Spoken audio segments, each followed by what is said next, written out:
Hi guys, welcome back. It's Lisa. If you're new to the channel, welcome. I hope you will stick around and subscribe. Today I've got another super simple glam DIY for us. We're going to be making a glam crystal Christmas vase. So what you're going to need some of these teardrop pendants, and they are from Efavormart. Efavormart is an online retailer of event decor, wedding decor, event lighting, and so much more. I will have Efavormart's information along with my custom affiliate links in the description box below for you guys to check them out. And you're going to need some of these silver rhinestone buckles, and these are from Totally Dazzled. Totally Dazzled is an online retailer of event decor, wedding decor, and so much more. I will have Totally Dazzled's information along with my custom affiliate links in the description box below for you guys to check them out as well. What you're going to need from Dollar Tree, you're going to need some floral foam. It can either be this rectangular foam or a floral ball. You're going to need some taper candle holders, or at least one taper candle holder. I'm going to be using this fluted vase. You can use any shape you like. I've got some silver ornaments here and silver snowflakes.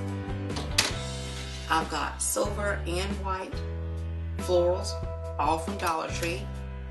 And I'm going to be using hot glue on my project, but if you'd like to make any components permanent, please use something like an E6000 or an epoxy bond, and that will help to make it permanent. These are the items that we'll need in order to complete this beautiful project, so let's get started.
Okay, you guys, didn't this Glam crystal Christmas vase turn out absolutely beautifully? This was so easy to make. And you can use this just as a vase with maybe a tea light inside or a floral arrangement as I've shown here. There's just any number of ways to use it for the holidays. But let's go ahead and get started decorating with it. Well, there you have it, you guys. Another beautiful and super simple Glam DIY. I hope you all will give this easy DIY a try. If you like these kinds of Glam DIYs and Glam videos, please be sure to share my videos with your friends. And if you're new to the channel, please subscribe and hit the notifications bell so that you don't miss any of the future uploads. And don't forget to give this video a thumbs up. And I'll see you all in the next video. Bye-bye.